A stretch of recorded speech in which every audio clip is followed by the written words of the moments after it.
Écoutez, c'est difficile en 2 minutes hein, de contester autant de mensonges. Moi, j'ai une seule question. Donc, vous dites il n'y a pas un problème sur les dépenses. Bon, écoutez, la loi de fin de gestion 2023, on est tout à pu 1700 milliards. Loin de fin de gestion fin 2024, on est à 1767. Donc, il y a 67 milliards de dépenses supplémentaires. Michel Barnier a dépensé 60 milliards. Alors, Monsieur Tanguy, vous n'avez pas dû écouter l'intégralité de mon intervention. 1, je parlais de 2024 et 2, je parlais du solde budgétaire de l'État et des dépenses de l'État. Il me semble que les chiffres que vous communiquez ne sont pas ceux-là. Je vous ai indiqué les chiffres s'agissant des dépenses de l'État. Je vous les redonne. Et vous n'avez peut-être pas vu. Oui, mais c'est ce que j'ai dit. Vous me posez une question sur ce que j'ai dit. Ce que j'ai dit, le déficit de l'État est passé de 173 milliards en 2023 à 156 milliards en 2024. Ça fait moins 10%, moins 13 milliards. Vous m'interrogez sur les propos que j'ai tenu ces propos-là. Je ne vous ai pas interrogé sur vos propos ou ce que vous voulez en dire. Vous avez interrogé sur la réalité des dépenses publiques. Vous êtes Premier ministre de la France, vous n'êtes pas Premier ministre du secteur qui vous intéresse. Donc, on a des dépenses publiques entre 2 lois de fin de gestion, toutes confondues, à moins que vous soyez partiellement Premier ministre, qui déraillent de 67 milliards. Donc, si ce n'est pas vous, c'est qui? Je vous remercie, Monsieur Tanguy, parce que c'est intéressant ce que vous dites. Donc, vous dites effectivement, sur les dépenses de l'État, ça a baissé. Par contre, ça a augmenté pour l'ensemble de la dépense publique. Il y a quoi, Monsieur Tanguy, dans le reste de la dépense publique? Il y a le modèle social, les dépenses sociales, et les dépenses des collectivités locales. Donc vous considérez qu'en fait, ça a trop dérapé les dépenses sur les retraites en 2024 et qu'il aura fallu dépenser moins pour les retraites, mais en même temps, vous défendez le retour de la retraite à 62 ans qui entraînerait davantage de dépenses. Ou alors vous dites que ça a trop dérapé sur les collectivités locales, alors que vous passez votre temps avec votre groupe à expliquer aux collectivités locales que vous les défendez, etc., que les autres sont les vilains grands méchants. Eh bien, la réalité, c'est que oui, la dépense publique dans son ensemble a augmenté. Pour ce qui est de la dépense de l'État, des ministères, et encore une fois, je le redis, je l'assume, la dépense s'est réduite en 2024 par rapport à 2023, ce n'était pas arrivé depuis 10 ans. Ensuite, effectivement, nos dépenses sociales ont augmenté. Et nos dépenses de... Donc, vous reconnaissez qu'en tant que Premier ministre de la France, vous n'avez pas donc autorité sur toutes les dépenses. À part, une fois de plus, dire que c'est la faute de l'opposition, mais ça, il n'y a pas de problème. Il y a plein de débats publics, il y a plein de chaînes de télé, plein de chaînes de radio. Moi, je suis à votre disposition. Mais là, je vous demande pourquoi, en tant que responsable Premier ministre, vous dites que vous avez contrôlé les dépenses de la France, sauf si vous êtes une fois de plus Premier ministre de l'hôtel de Matignon et du Chenil, ou si vous êtes seulement responsable d'une toute petite partie de ces dépenses. Bah oui, son pauvre chien qui a failli être transformé en ragoût par Madame Dati, un élément important à dire sous serment aujourd'hui. Monsieur Tanguy, je note que vous me dites on n'est pas dans un débat, mais que vous m'interpellez, vous avez totalement raison de le faire. Je pense que vous êtes un peu chafouin de la réponse que je vous ai faite, parce que la réalité, c'est que vous êtes incapable de répondre à ce que je vous ai dit.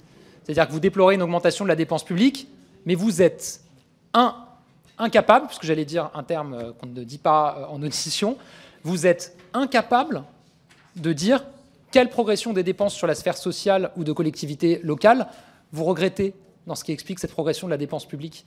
Donc oui, moi je vous le dis, effectivement, la dépense publique, d'une manière générale, a augmenté. Simplement, et vous n'avez pas remis en cause cette affirmation que j'ai eue, la dépense de l'État, et ce n'était pas arrivé depuis 10 ans, a baissé en 2024 par rapport à 2023.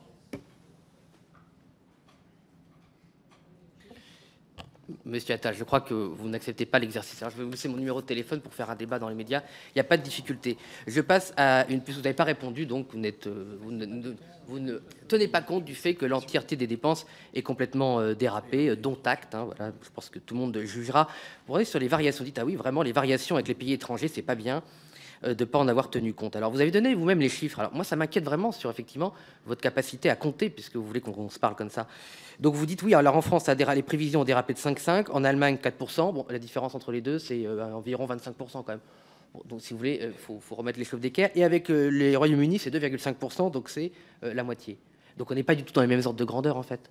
On n'est pas du tout dans les mêmes ordres de grandeur. Par ailleurs, est-ce que, puisque vous voulez jouer au professeur à l'élève, ce qui, comme disait Marine Le Pen, n'est pas trop mon truc, personnellement, l'implication sur le déficit de l'Allemagne par rapport à la France, ça a été quoi?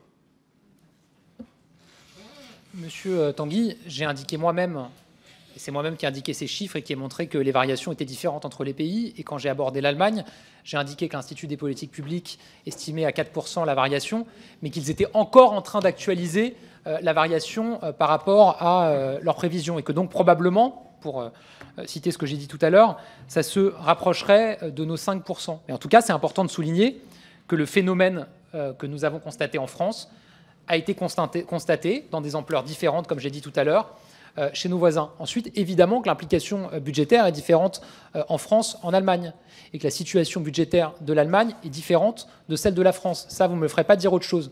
Maintenant, je note, Monsieur Tanguy, que vous avez vous-même reproché une augmentation des dépenses sociales de 60 milliards d'euros, que je vous ai demandé à 3 reprises qu'est-ce qui avait trop augmenté dans ces dépenses sociales, que vous n'avez pas été capable de répondre, que vous dites qu'il n'aurait pas fallu dépenser ces 60 milliards de plus. Si on l'impute sur les retraites, c'est 3 500 € en moins pour nos retraités. Voilà. C'était quoi les dépenses qui ont trop dérapé selon vous? Je veux bien le savoir. Sur l'État, vous pouvez dire des choses. Sur l'État, on a moins dépensé en 24 qu'en 23. Non, j'ai terminé, mais je constate que...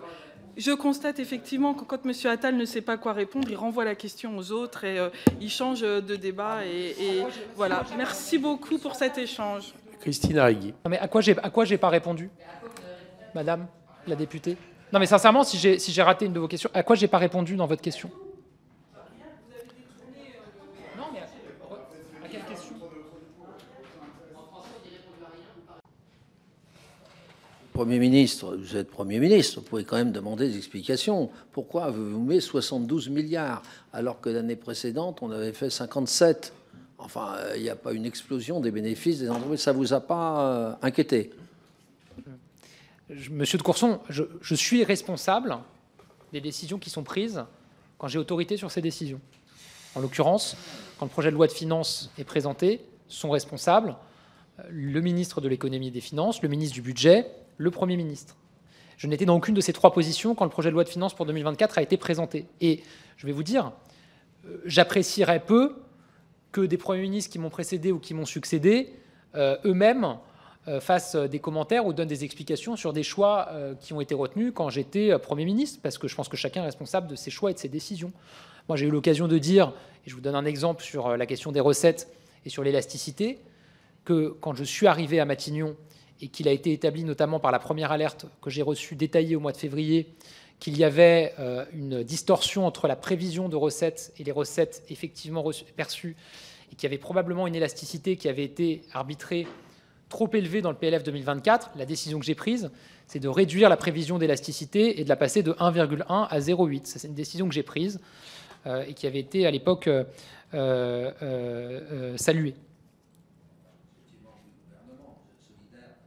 Ah, je suis solidaire, ça c'est sûr. Excuse-moi. Deuxième question, sur la TVA. Quand on est ministre ou Premier ministre, on est responsable de son administration. Ce n'est pas son administration, vous êtes responsable. Ce n'est pas parce que votre administration dit que ça sera 100 que vous êtes obligé de mettre 100. Voilà. Troisième question, sur l'IR. Dans le PLF 2024, l'estimation de son produit était de 93,4 milliards contre 88,6 d'ailleurs en exécution 2023. Et l'exécution serait autour de 88 milliards en 2025. Donc là encore, vous ne vous êtes pas inquiété d'une surestimation de la croissance implicite des revenus? Alors je ne sais pas si c'est une volonté de répétition pour que je répète la même chose, mais vous m'interrogez toujours sur le même PLF 2024, dont je rappelle qu'il a été présenté à un moment où j'étais ministre de l'Éducation nationale. Vous pouvez me demander pourquoi est-ce que telle hypothèse ou telle prévision a été retenue dans le PLF 2024. Ce serait, entre guillemets, inquiétant que je vous réponde et que je vous fasse des leçons sur ce sujet-là, ou que je fasse des leçons sur ce sujet-là, puisque je n'étais pas dans ces fonctions. Maintenant, est-ce qu'il y a eu un écart entre les prévisions de recettes et les recettes réalisées? La réponse est oui. C'est d'ailleurs ce qui explique, et je le dis, c'est pour moi un des mérites quand même de cette audition. Parce que tout le monde a reconnu que les dépenses de l'État ont baissé en 2024 par rapport à 2023. Il n'y a pas eu de dérapage dans les dépenses de l'État en 2024 par rapport à 2023. Les dépenses de l'État, elles ont baissé. C'est les recettes qui ont été moins importantes que prévues. Pourquoi est-ce que ces recettes ont été moins importantes que prévues? L'inspection générale des finances, L'Institut des politiques publiques ont remis des rapports, je pense qu'on peut leur faire confiance, qui ont apporté des réponses sur ce sujet. J'ai deux questions subsidiaires. La première, est-ce que vous trouvez normal que le ministre de l'économie communique directement avec le président de la République en envoyant, quand il a le temps, copie au Premier ministre?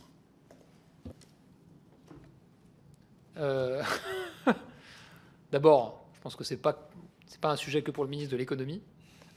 Ça peut arriver à différents ministres. Bon, je pense que l'important, c'est que la communication soit faite conjointement au président et au Premier ministre. Voilà. Maintenant, c'est vrai que oui, c'est parfois des choix qui peuvent interroger. J'ai pas énormément d'exemples. Par définition, s'il y a des notes qui ont été faites qu'au président et pas au Premier ministre, j'en ai pas connaissance puisque je n'en étais pas destinataire. C'est vrai que j'ai vu quelques fois des exemples de notes avec écrit « Note au président de la République, copie au Premier ministre », ce qui me semble effectivement pas tout à fait respecter nos institutions et le fait que le Premier ministre est le chef du gouvernement. Mais je vais vous dire, c'est parfois des attitudes que vous retrouvez pas uniquement dans la manière dont des notes sont formulées, mais aussi dans parfois certaines déclarations. Et on s'y habitue. Vous aviez copie, vous n'êtes jamais intervenu en rappelant aux ministres concernés que le Premier ministre, c'est vous, et que c'est vous qui êtes responsable de l'ensemble du gouvernement. Je ne peux pas répondre. Ouais.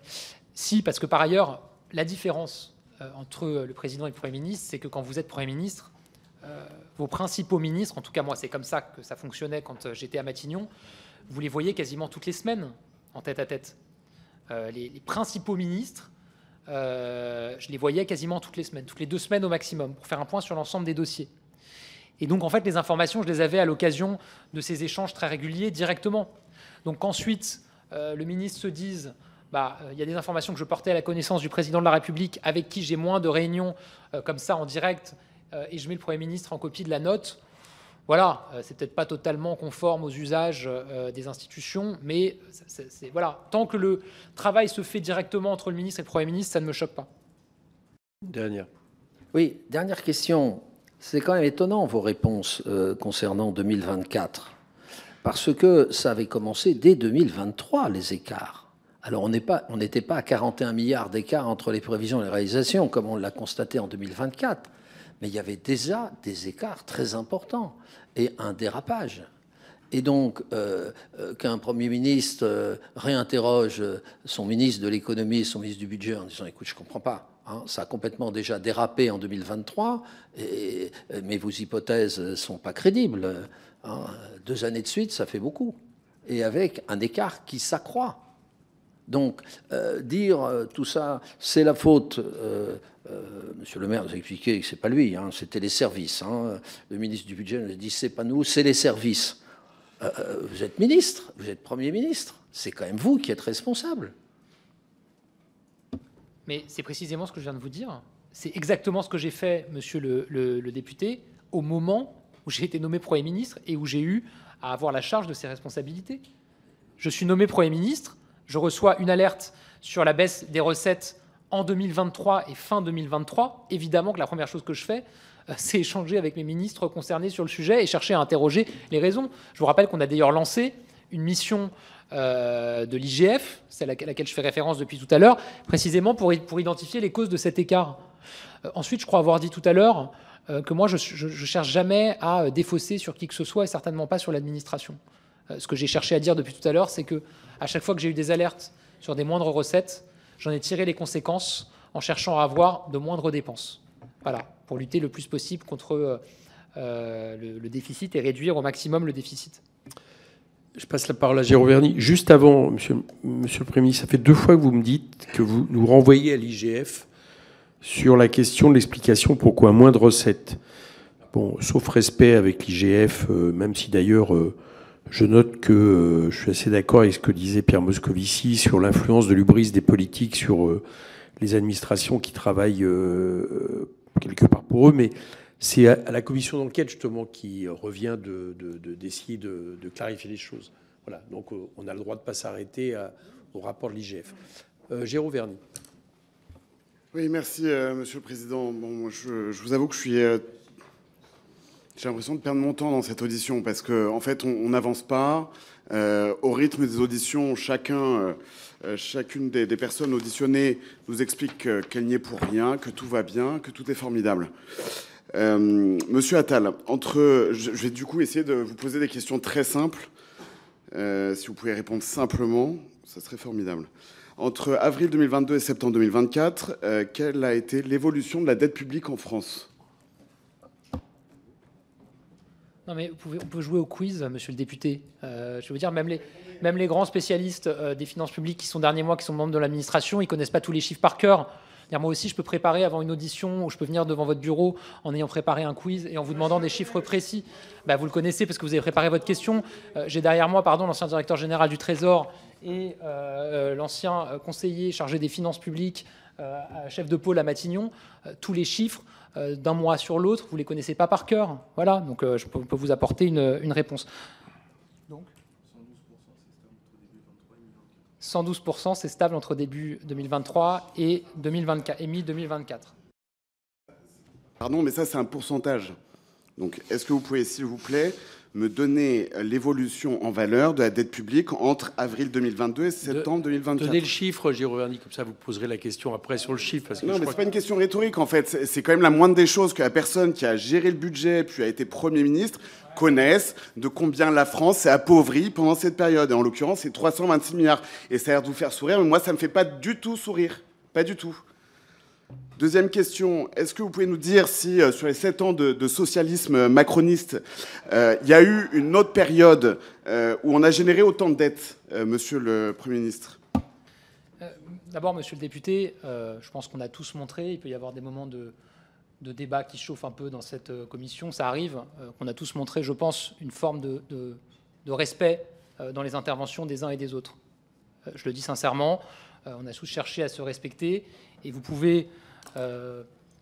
encore une fois, vous amusez à dire, je vais lui demander entre le mois de mai 2023 et de décembre 2024 de combien en valeur la dette a augmenté. Ça peut vous faire plaisir de faire ça.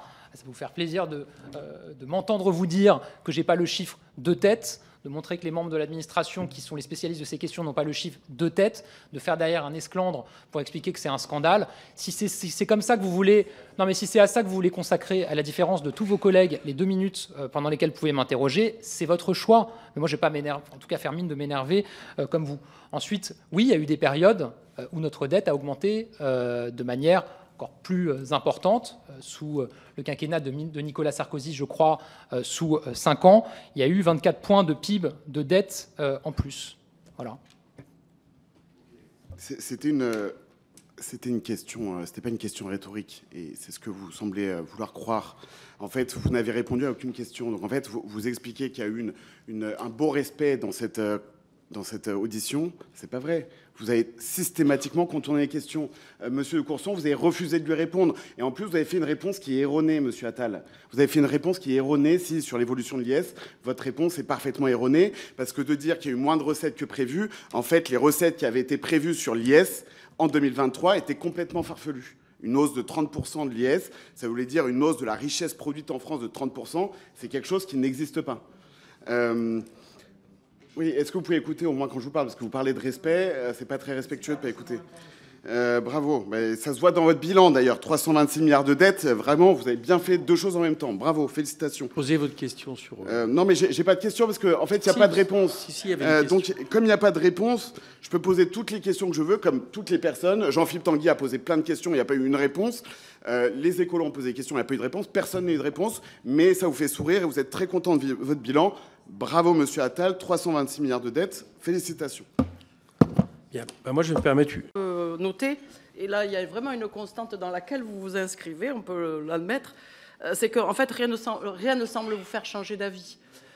Et donc, moi, ce que je dirais, c'est en fait obstination dette, obstination baisse des cotisations sociales, obstination baisse des impôts, obstination 1300 milliards d'euros de dette en 7 ans, et tout ça corrélé à une obstination à l'augmentation des dividendes, avec un record en 2023 et un record en 2024. Donc franchement, on peut on peut s'appuyer sur cette constante de votre échec de la politique, en tout cas pour les catégories de population pour lesquelles moi je suis élue. Alors j'ai trois questions précises. Est-ce que vous pourriez nous faire part de votre réaction, en tout cas de votre action sur la CRIM, lorsque vous avez constaté, comme le dit Jérôme Fournel, une déconvenue majeure, 600 millions au lieu de 12 milliards. Vous étiez alors ministre du Budget, puis alors Premier ministre. Et face à cette déconvenue, qu'avez-vous fait? Député parmi vous, moi je considère que je suis élu pour toutes les catégories de Français. C'est important de le dire, vous avez dit pour les catégories de Français que je représente. Moi, je considère que je représente tous les électeurs de ma circonscription et toutes les catégories de Français, et pas seulement certaines et pas d'autres, comme vous l'avez indiqué.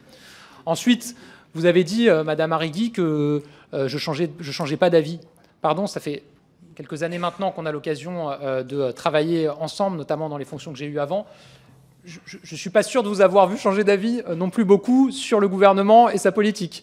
Dans les leçons, les injonctions ou les attaques que vous avez réalisées, je ne suis pas sûr que vous ayez changé d'avis beaucoup, Madame la députée. Ensuite, sur la CRIM, ça a été aussi établi par différents rapports. Pourquoi est-ce que le rendement a été moins fort dans la CRIM par rapport à ce qui avait été anticipé? Parce que l'inflation a baissé et donc il y a eu moins de super profits que prévu initialement par la CRE. Je rappelle que les chiffres sur lesquels se sont basés les services pour rédiger le dispositif CRIM, c'est-à-dire la contribution sur la rente inframarginale des énergéticiens, c'est la CRE qui les a communiqués. Et donc, le gouvernement a repris les hypothèses de prix de la CRE. Il se trouve que les prix réalisés ont été en deçà des hypothèses qui avaient été établies par la CRE.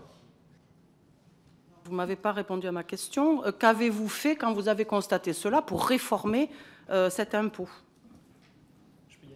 Alors, on a préparé une nouvelle CRIM, qui ne s'appelait pas comme ça, mais avec une nouvelle assiette. C'était notamment le travail que j'évoquais tout à l'heure dans le cadre de la mission qui a été confiée à plusieurs parlementaires, dont Jean-René Cazeneuve. Il y a eu évidemment un réajustement des prévisions, mais il y a eu aussi un nouveau dispositif technique. Malheureusement, on n'a pas pu le faire adopter, mais je rappelle que l'amendement a été présenté. Il est donc disponible sur Elias, ou en tout cas sur le site de l'Assemblée, si je peux vous envoyer le lien, avec un dispositif technique nouveau qui tient compte effectivement du moindre rendement sur la CRIM que celui qui avait été réalisé l'année précédente.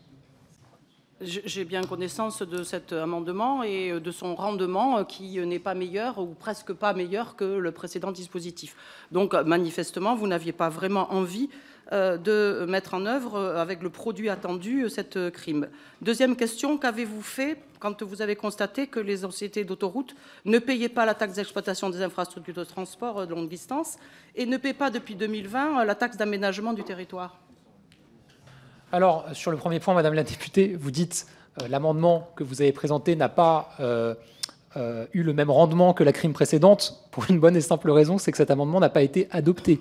Donc c'est vrai que c'est difficile qu'une taxe produise des recettes si la taxe n'existe pas, puisque l'amendement n'est pas adopté par le Parlement. Mais encore une fois, il aurait eu, je pense, un rendement plus important que celui qui a été perçu avec la précédente CRIM. Sur le deuxième point, moi je peux vous dire, en tout cas à ma connaissance et de tout ce que j'ai vu à chaque fois que j'ai été amené à avoir des fonctions en lien avec nos services fiscaux, avec la DGFiP et avec les services de Bercy, qu'évidemment tout est toujours fait pour recouvrer les sommes qui sont dues par l'ensemble des contribuables, qu'ils soient privés, ou qu'ils soient personnes morales, ou qu'ils soient entreprises. Vous savez qu'il y a des contentieux juridiques qui sont en cours avec les sociétés d'autoroutes sur certaines taxes pour lesquelles l'État demande un recouvrement. Il y a des procédures judiciaires en cours. Vous savez, la ligne qui est celle qui est défendue par l'État dans ces procédures judiciaires, c'est de pouvoir recouvrer un certain nombre de taxes. Voilà. Après, on se plie aussi à la procédure judiciaire. C'est difficile de passer outre. Bah, c'est pas suspensif. Non, c'est pas suspensif. Bon, enfin, je passe à la troisième question. Donc, on se rend bien compte qu'effectivement, c'est juste l'objet de cette commission sur les causes de variation et les écarts de prévision les années précédentes, et on voit à peu près où se situe le sujet par rapport aux prévisions très, très optimistes qui avaient été faites et leur reprise par les gouvernements successifs. Et donc, évidemment, on s'interroge pour 2025, et on s'interroge tellement bien qu'on découvre qu'après la CMP a été déposé un amendement à l'article 41 qui nous indique que dès que le gouvernement a eu connaissance de nouvelles prévisions macroéconomiques, il a souhaité réviser les hypothèses sous-jacentes de ce texte et que du coup, en conséquence, les recettes totales nettes de l'État sont en diminution de 3,6 milliards d'euros. Je dis bien 3,6 milliards d'euros par rapport au texte issu de la CMP. Je suis en train de parler. Vous m'écoutez ? Oui, il écoute, oui. Il écoute. Donc, sont en diminution de 3,6 milliards d'euros par rapport au texte issu de la CMP. Et si je le fais par rapport au PLF 2025 présenté en octobre, ça fait plus de 8 milliards d'euros de recettes en moins par rapport à ce qui a été prévu. Donc, est-ce que vous pourriez me donner des éléments par rapport à cette question sur le sujet des prévisions ? Vous semblez ignorer complètement que le gouvernement que vous soutenez a déposé un amendement après la CMP, article 41, que j'ai là, dans lequel il est pris en compte les défauts de prévision tels que nous sommes en train d'en parler et dont manifestement rien n'a été corrigé par votre gouvernement pour que effectivement les prévisions soient justes, puisque manifestement elles ne le sont pas et qu'on met après la CMP une diminution de 3,6 milliards d'euros issus de la CMP.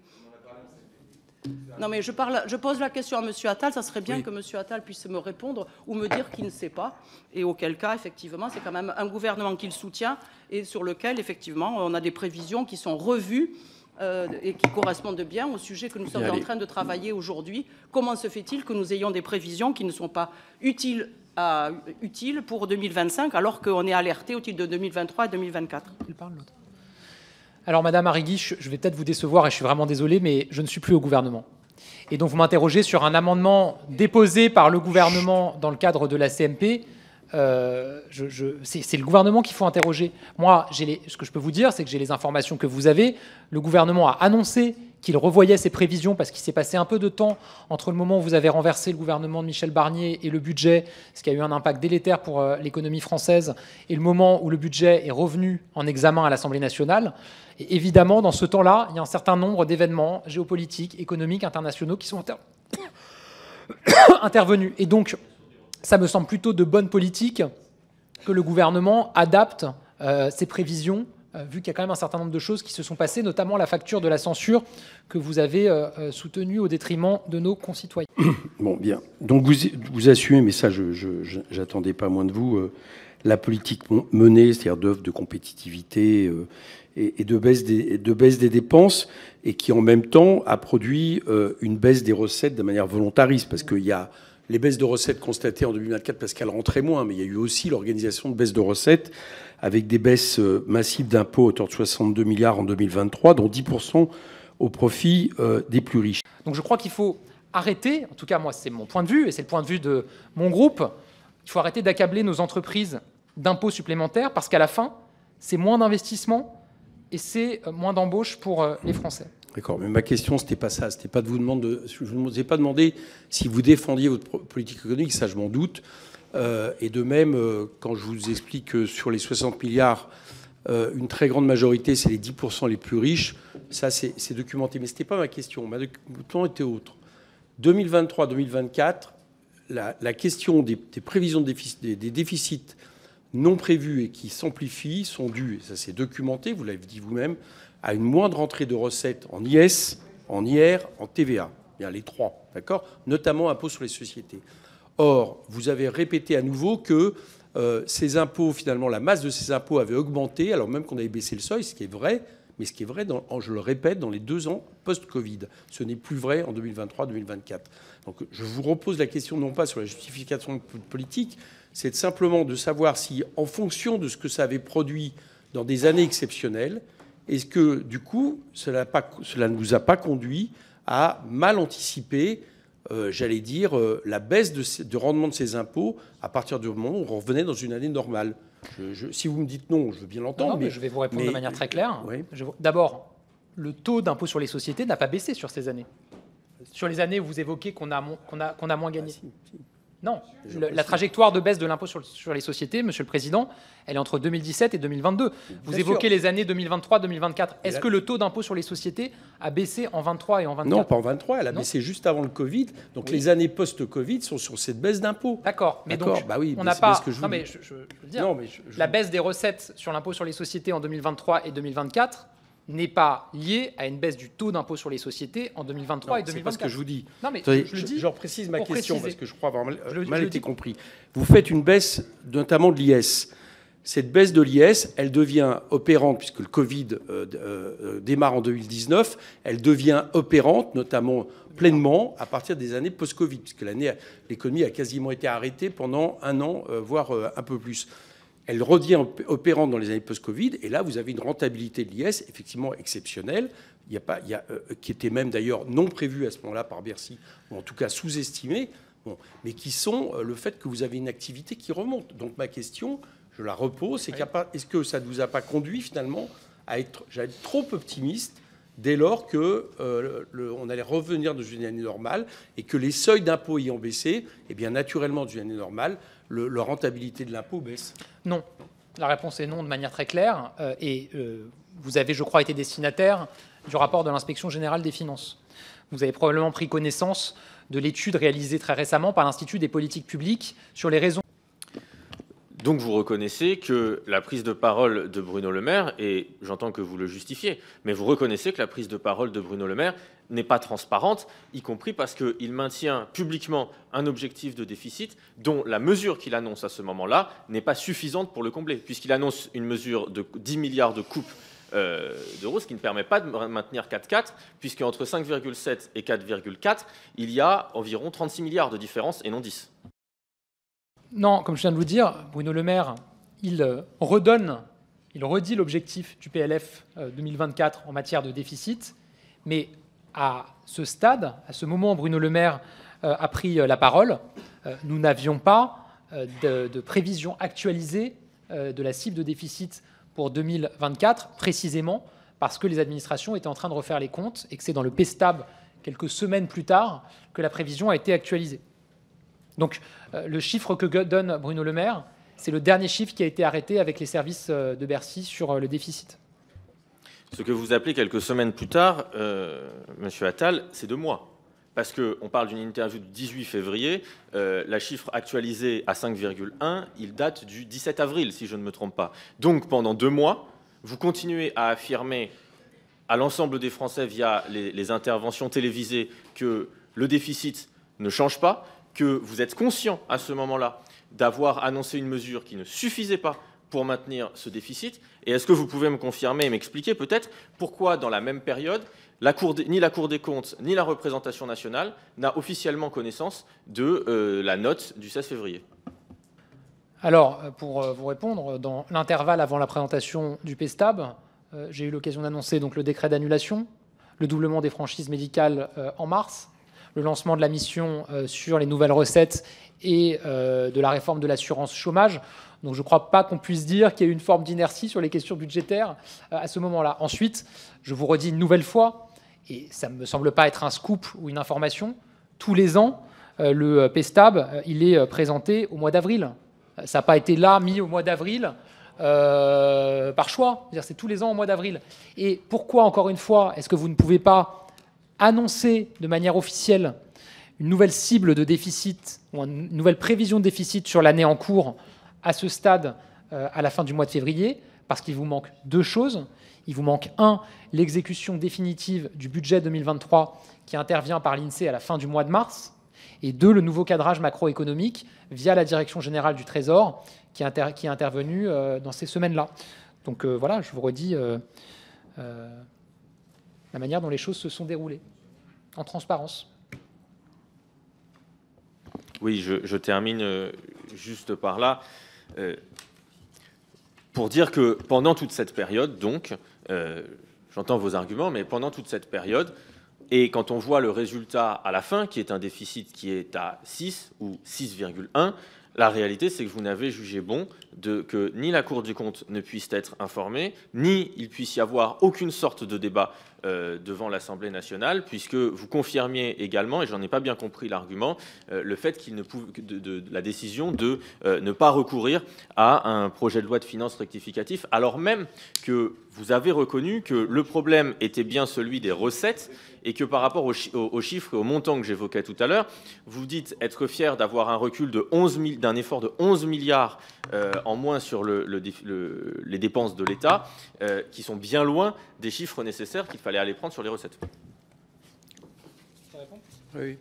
Alors, là, je vous annonce, enfin, c'est pas une annonce, je pense, parce que vous devez le savoir hein, en tant que membre de la commission des finances, mais que la Cour des comptes produit tous les ans son rapport sur l'exécution budgétaire de l'année précédente, qu'elle l'a fait en 2024, comme chaque année, et qu'elle l'a fait évidemment en s'appuyant sur la base des informations qui lui ont été communiquées par les ministères, et notamment par Bercy. Donc évidemment qu'il y a eu des échanges et des informations qui ont été communiquées à la Cour des comptes. Première chose. Et deuxième chose, pour ce qui est du Parlement, je vous informe aussi, Monsieur Lecoq, et Monsieur Coquerel me démentira si ça n'est pas le cas, mais qu'évidemment, conformément à la loi organique des lois de finances, les deux présidents des commissions des finances de l'Assemblée nationale et du Sénat ont été informés du décret d'annulation par le gouvernement. Le décret d'annulation, oui, heureusement. Oui. Mais vous dites qu'il n'y a pas eu de communication aux chambres et au Parlement de ces mesures. Donc oui, et M. Coquerel vient de le confirmer. Ben oui, monsieur. Et ensuite, troisième chose, on a eu, je crois, un certain nombre de débats et de discussions ensemble à l'occasion de ces semaines-là. J'ai quand même un assez bon souvenir des questions au gouvernement, des QAPM, entre guillemets, qui avaient lieu le mercredi à l'époque, où j'avais aussi eu un certain nombre de questions budgétaires auxquelles j'avais répondu. Ouais, juste, je me permets une relance parce que Bruno Le Maire n'a pas eu la même réponse que vous. Hein. Bruno Le Maire n'a pas nié le fait qu'il avait une alerte qui lui indiquait un déficit plus important que celui qu'il a annoncé soit le soir même, soit le lendemain à la télévision. Il a expliqué que à partir du moment où il validait ce nouveau déficit, ça veut dire qu'il renonçait quelque part de la